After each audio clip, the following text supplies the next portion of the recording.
Good morning, everybody. Welcome to today's Gentian bi-weekly updates.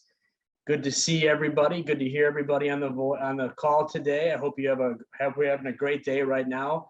Our very own Chris Doty will be on in a little bit here. So what we're going to do to start this off, as usual, we're going to keep the format the same, and we're going to go big right now. So, as feels like summer yesterday, as the nice weather approaches us, there's a lot to be grateful for. So let's go big with Lisa. Lisa's on our call. She's going to give us a Gentian happenings at the end of the bi-weekly webinar here as usual. But Lisa, if you want to go big, that'd be great. We'd love to hear what's on your mind. Sure, great. Thanks, Ken. Well, grateful for being picked first for starters. So appreciate that, Ken. Obviously the weather, thankful, that it's finally turning in Wisconsin and we can all enjoy the outside and the flowers and everything else that's blooming. And then I did get a text message this morning from my family in England. My niece just gave birth today to another baby boy. Casper, he's called. So it's nice technology-wise that I can get the same message with a picture as everybody else in my family who are right there. So I'm very appreciated and grateful for that, and congrats to my niece. So there you go, and back to you, Ken. Lisa, great. It's great to hear the family's growing, and hopefully that little Casper's a friendly ghost, right? So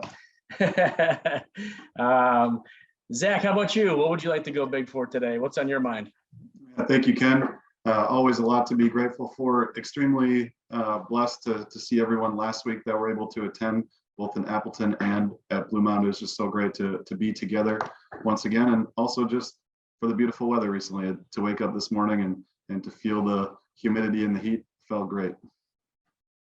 Very good, Zach. Yeah, it was great to see a lot of you up in Appleton and also at Blue Mound. It was great to have those handshakes and those hugs again. It felt good. It felt great to see all of you. Thanks for spending some of your time. We always say it's going to be like an hour and a half, but as you know, when Chris gets up and starts talking about technology, it's going to be at least 3 hours. So we do appreciate your time and spending it with us. Mike, how about you? Well, what are you grateful for these days? Thanks, Ken. So it's kind of beating a dead horse at this time, but I'm super grateful to be able to do in-person meetings and seeing people in person. Next week, Lisa, Peter, and myself have the opportunity to go to Raymond James National Conference, and it's going to be a great learning experience. We can't wait. It's in Nashville. Last couple of years, it's been online, so it's going to be really great to be able to mix and mingle with some of the other representatives and bring back all of that information back to you. That's great, Mike. Good to hear. Yeah, those conferences are really something spectacular. Really, we get to learn from the industry's best and bring those nuggets back to our team to help our team, but also ultimately help you as our clients and make sure that we're doing the planning and we're up on what is the latest and greatest to make sure that we're optimizing your wealth and what your goals are with your money. So I see that Chris is on the phone call now. Welcome, Chris. Good morning. Good morning. I'll hand it over to you, and I'd love to hear what you have to go big for. Awesome. Thank you, Ken. So I'm grateful for 84 seventh graders who honored the Capitol DC from Thursday to Sunday from about 7 a.m. till 11 p.m. every day. We saw things from the Holocaust Museum to Arlington Memorial National Cemetery and almost every Smithsonian in between. So we had a wonderful, wonderful time. It was great to be able to go along with my daughter, Samantha, and really meet some of her classmates. So we had a wonderful time there, if you will. And really get to see and really be quite proud of some of the things that our forefathers did and the sacrifices that they made to be who we are today. And I think that's the thing a lot of people often miss is we get wrapped up in our daily lives and inconveniences, and you go back to what life was to be one of the founders and the death every possible day and really committing their lives to all of us and our freedoms now. And it really makes you feel quite grateful and humble for what they did. So it's quite a bit of gratitude in our sense as well. And really moving on today, my thoughts is many of you have been with us for quite a long time. You all understand what the benefit and the downsides are of corrections. Today, if I was to really title this, be corrections. They're necessary. You know the routine as we go through them. They're a great, healthy part of the market. Again, if you've been with us, you've seen them before, you've been through them, you understand these are part of it. Whatever news comes up tends to really, push into something and make a lot of people feel uncomfortable. Now, if you're new with us, what's different is this might be your first one. You might have retired into this. Again, a lot of what your strategies are is prepared for these kind of markets. So we look at things such as conversions. We look at potentials for tax loss selling. We've been doing a lot of discussion on these presently, and just things that you can take advantage of. But more importantly, the most important thing to do through a lot of this is endure it and have the faith, patience, and discipline it is to get through it. It's not easy. Don't get me wrong. We all feel the same thing. But when the market's down 5 and 6 and 700 points, 2 or 3, 4 days in a row, remember, it's one of those things that has to happen. Just like the spring, or here in Wisconsin, it's been pretty much winter up until yesterday. You have to endure that to get to the point where it's good again. So when it comes to corrections, when it comes to what's going on now, when it comes to all the melees, it's a vital and necessary point. Now, the one thing you've got to know is we don't know how long this will last. It's often hard. The second thing is it's hard to tell when you're in it. Oh my gosh, should I be getting out? Should I be doing something about it? And we often find that those who take the most action actually do the worst. So it is the faith, patience, and discipline as we be studying and study the consequences of people making lots of moves. It just tends to be a lot of sound and fury signifying nothing. So those are a couple of things as we go through. There's other words like inflation, there's, demand, there's supply chain issues. And I think you're noticing most restaurants are shutting at least a day or two because they don't have enough people to work or deliver. There was one of our restaurants here who did it on Monday because they just didn't have enough people to work. And that's pretty much a common theme across the way, in which case they are ramping up automation as fast as they possibly can, but it takes a while to do so. So looking at what's happening, it is causing a rampant innovation like we've never seen before, but getting the supplies to do it has been a bit challenging. And when demand is as big as it is, that causes inflation, prices to go up. And that's what we're seeing right now. So you get a whole big mix of stuff. Now, we are simplifiers. We want to tell you and give you what's important to take and pay attention to. A lot of things we're hearing as well are about I-bonds. Oh my gosh, I-bonds is everywhere. People think it's the most selfish thing you could possibly do. It's got the word I in it. I'm just kidding. But it's a very small amount of your portfolio and you got to buy them directly through the government. There's some other things to go, but look at the qualifications of them. There's a lot that goes with it. But when you hear a 9% plus coupon, you think, oh my gosh, that's fantastic. Remember, it resets all the time. And I'll let some of the other guys talk about that as well on the team. We talked about that heavily last week. But these things that we're hearing are consistent in what you start to hear toward the end of a correction. And as you start to hear fear, you start to hear capitulation. And that's a big word basically saying, oh my gosh, I'm exasperated. I'm so fearful. I'm so afraid. And you'll see that across markets. We saw that at the end of the COVID correction, 34 days in. We've seen that at other corrections. But I just wanted to bring some of that to your attention, that these are necessary. We do see them. We pay very much attention to them on here. We're also concerned with your living. We're concerned with your purpose. But some things get really myopic when you hit corrections. But in the long term, this is just a necessary part of the journey. And that's why typically, historically, stocks get the higher return of any asset class because you have to endure times like these. So with that, I just wanted to bring that up. I know I didn't bring up any dad jokes or anything in that sense. It's just something I wanted to bring because I know that's a lot of you have felt this correction that's hit some of the lowest points it's had lately. The good news in some of your strategies, we have a couple of investments that are up 25 and 30%, which I'll let Zach's Facts take a moment for as well. And then, so what I'd like to do though, if I may, is let's kick it off and let's get a time to go to Zach's Facts. Zach, why don't you give us some facts that we should know about what's going on in the market? And then I'll hop over to Mike's Minute after that. Sounds great, Chris. Thank you. I absolutely love the word endure as well. Kind of a slogan of my entire life with family was persevere, and also NGU, or never give up. But endure kind of is similar, but has a different meaning there too. But for the year-to-date returns, like we normally go through, I'm going to round up or down to the nearest whole number to get rid of some of those decimal places. But everything so far is about in the last 2 weeks is about 6 percentage points temporary down from where it was 2 weeks ago. S&P is 16% temporarily down for the year. The Dow Jones 11.5, right in the middle for rounding, of course. And remember, that one is points when the news media and everyone lets us know about it. They're going to say it's down 300 points, 600 points, 900 points. Just remember, the points are going to increase, but the percentages stay the same. And those are normal market movements, right? And that is also price weighted index, not market cap. So it's only 30 stocks and it's based off of their price, not the size of the company. Whereas the S&P 500 is based off of the size of the company and generally a better metric for where the market's at. The NASDAQ, which is 50% technology, is right around 25% temporarily corrected. So in a bear market on the technology side and also the NASDAQ. The Russell 2000, which is small and mid-sized companies, about 21%. Growth portion, about 29% temporarily down. The value side, 14. International by the AWCI, excluding US, about 17%. Emerging markets, about 18. But really the beautiful thing that we're constantly seeing with rebalancing is that those are the main index. But if we were to break down each index by growth and value portion, the growth temporarily correcting more, whereas the value really hasn't too much. So the beautiful thing about rebalancing, either to raise income or just part of our normal rebalancing strategy on an annual basis, you're buying at a potentially a great point for the large cap growth, small cap growth, and emerging markets as well. One thing that we just wanted to take a look at here today as well, and I'll pass it back to Ken and Chris, is really just the fixed income portion of things. It's kind of a hot topic right now with interest rates and also inflation.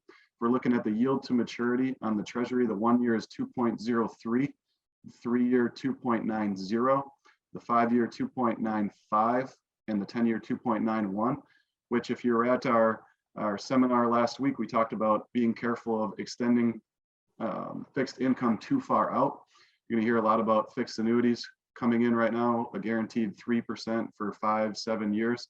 We want to look at a shorter time frame as interest rates continue to rise. And one last thing regarding fixed income, we always are trying to analyze and be careful with the yield to maturity of our bonds that we have in the portfolio, and also the duration. Because if we're looking at not the yield, but the actual index returns for the year, some pretty significant drops on the long-term bonds that we're seeing. So index returns for the bonds, 1 year 1% down, 3 year about 5, 5 year 7. But if you extend it out to the 30, actually a 20% negative return on the bond portion. Wait a minute, I thought bonds were supposed to be the safe place to be. But as interest rates rise, the longer time frame that we get out, the more risk that there is as well. So we try to be as careful as we can with those and continually analyze those as interest rates rise. I'll pass it back to you, Chris. Awesome. Thank you very much, Zach. I appreciate that. So a lot of the perspective of what's going on is, values maybe holding up as it normally should. It doesn't give us as strong of a long-term return, but it does it in a different way, where we actually coined a term just recently here. We were talking about it. There's a bull market where the markets go up tremendously. And Mike sent this across to me. And then there's a bear market where markets go down precipitously for a long time. We decided to name this a kangaroo market, because it's jumping all over and bouncing all over the place. So we're calling this a kangaroo market, which is just maybe a great nomenclature for what's happening right now. But with that, why do we go to Mike's Minute? Mike, what's going on today for us? Thanks, Chris. So taking a look at some of the things that we've been hearing from our partners, and we had, a bunch of really great meetings in April, but one kind of stuck out to me, and it was kind of talking about the perception that we have when we take a look at the stock market and everything else, and it's going down. But personally, when you look internally and what you're going through every single day, is that even though inflation's happening, it's affordable. The consumer has a lot of money right now overall. And yes, it's pushing inflation up, but it's also able to allow you to go about your everyday life as you have been. So even though things might seem bad when the stock market's going down, when you look at your situation right in front of you, it feels okay. Another great statistic is, and Chris kind of alluded to this, is that there's 2.5 jobs for every person who's unemployed. So that brings a lot of opportunity to those who want it, those who need a little extra cash or something like that. And I realize that not everybody is able to work an extra job, but those who don't work currently, there's an opportunity out there for them. And some of those jobs are really great. And before I pass it back to Chris, as he kind of queued up the I-bonds conversation earlier, one of the things that we want to be very cognizant of with I-bonds is that the purpose for them existing is to mitigate purchasing power risk. So essentially what it's doing is that the money that you're investing in it right now will be worth the exact same in real return throughout the course of your holding period. So that means that you're never going to truly have outperformance, because of the fact that once interest rates come back down, so does that coupon. or I'm sorry, not interest rates. Once inflation comes back down, the consumer price index, so does the coupon rate for that I bond. And with that, I'll pass that back to Chris.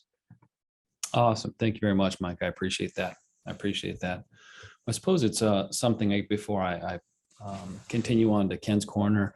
You know, as many of you know, I'm from Iowa. So I really, you know, if you look at, I'm a really pro farmer. I guess you could call me a protractor.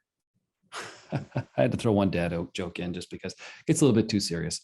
Protractor, you get it, Mike, you don't have to look so serious. I'm joking.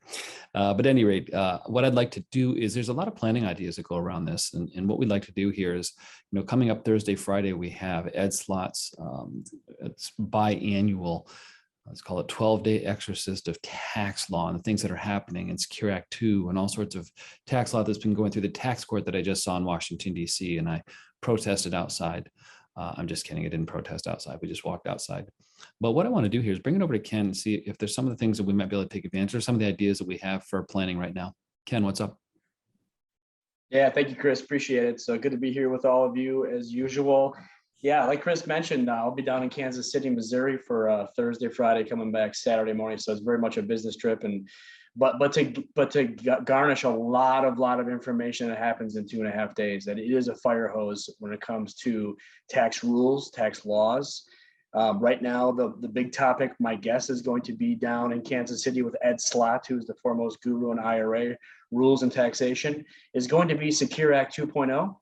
I think they're going to lay out a lot of the new proposals that are happening right now. Again, Secure Act 2.0 is a proposal at this point in time, but it does have some steam and has some legs. So we're going to learn about what really is going on in that bill, if you will, and what's going to change. There's probably going to be 75 things that change, but maybe 3 or 4 will pertain to you. But it's our job to know those 75 things or 100 things that change. And when the situation, the scenario comes up with you, to be able to draw from that and really guide you down the right path and whatever that may be. You know, some of the big ones are going to be the required minimum distribution age. I know that's on the agenda as well. So things of that nature. So whatever it is, we'll learn about it and we'll spend the time doing it. So my birthday's on tomorrow and I get to learn about tax law on my birthday. I can't think of a better way to spend time for my birthday is sit in a room and learn about tax law. So I'm really excited to bring all that information back to you. I love the planning side. It's very factual. You can figure it out. I love it. And so I'll be able to bring that back to you as well. The other piece that I'm hearing quite a bit about, and there's been 3 or 4 scenarios in the last couple of weeks that have come up with it. Some of you may know it, some of you may have it, which is the Wisconsin retirement system. Some people also call it the employee trust fund system, the ETF system, if you will. Those are interchangeable terms when it comes to that pension that some of you have. Really, the thing that really sticks out the most is if someone is an inactive participant, meaning that they were in the program, they were in the system for maybe say 10, 15 years ago, but no longer in it and decided to transition into a different sector, if you will, or do something different. The inactive participant is what we really need to focus on, because the big one is there, as some of you may know, there's employee contributions, there's also employer contributions. There's really 2 pieces to that puzzle there. And if someone does, unfortunately, the big one is if someone passes away when they're in inactive status, the surviving spouse or the surviving beneficiary is only going to get half of that money.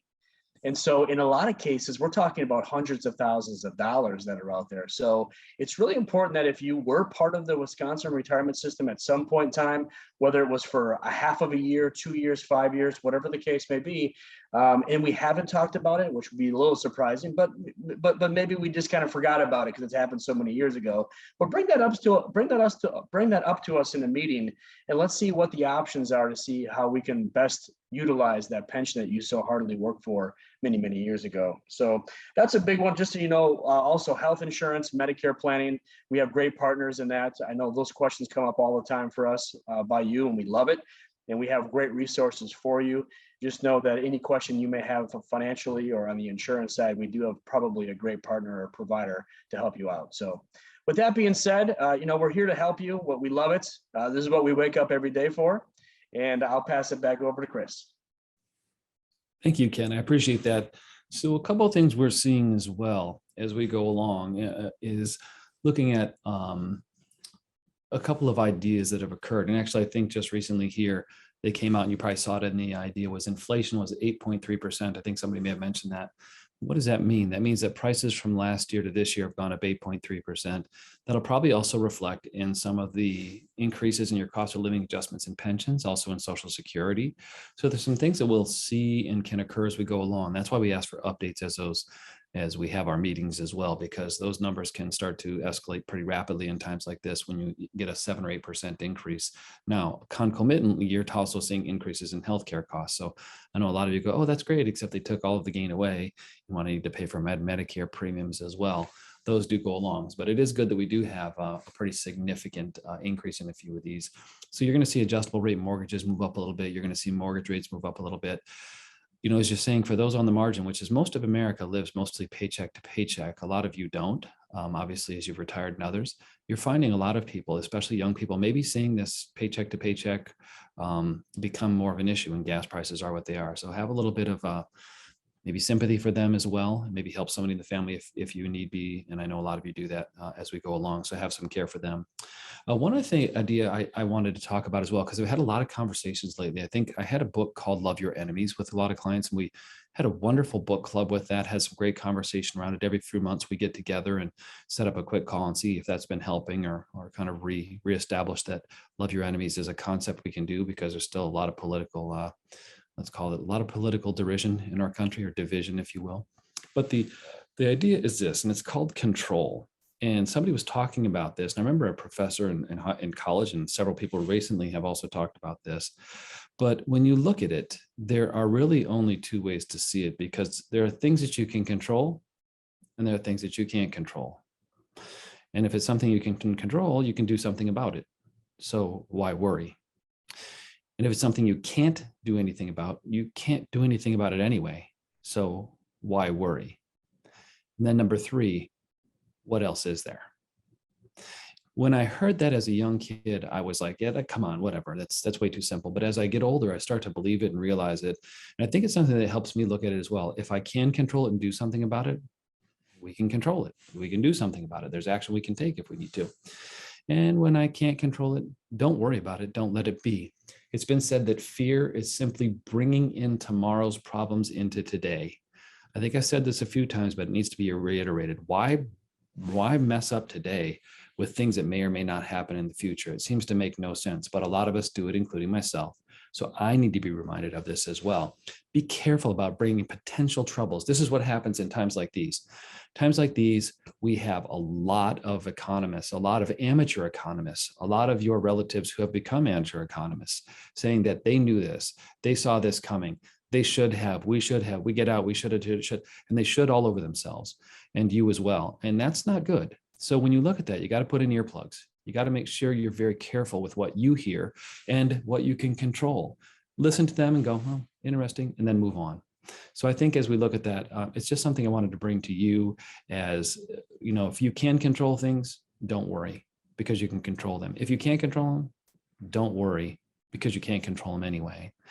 It's just a nice piece that I like to bring to you as something we say that really can help have a calming effect. One of the biggest things to longevity and having a great life is not worrying all the time, changing that script in your mind. You know what it is.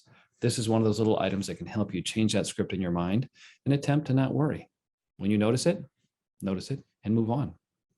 At any rate, with that, what I'd like to do is maybe pass you then to the very important things that are coming that we need to discuss here. And that will be brought to you today by Lisa. Lisa? Hi, Chris. And Ken stole my thunder as we were prepared for happy birthday, Ken, for tomorrow. So that was what's happening this week. And we also a belated happy birthday to Kristen. Her birthday was on Monday. So happy birthday, Kristen. And so just what's happening with this next upcoming month or so with Gentian. As I just mentioned, Ken's birthday tomorrow. So everyone can reach out and wish him a happy birthday. We love you, Ken. So have a good one. May the 18th, next week, ladies and gentian, 10 a.m. It's a webinar, our usual women's webinar, herbs galore and more. And we have a guest speaker to answer all planting and gardening questions. And with the weather we've got going on, it'll be a good time to get all that information. So that'll be fun. So please sign up. The email went out. You can sign up on any of the newsletters that come out. So that'd be fun to be on. May the 25th, another bi-weekly update, such as today.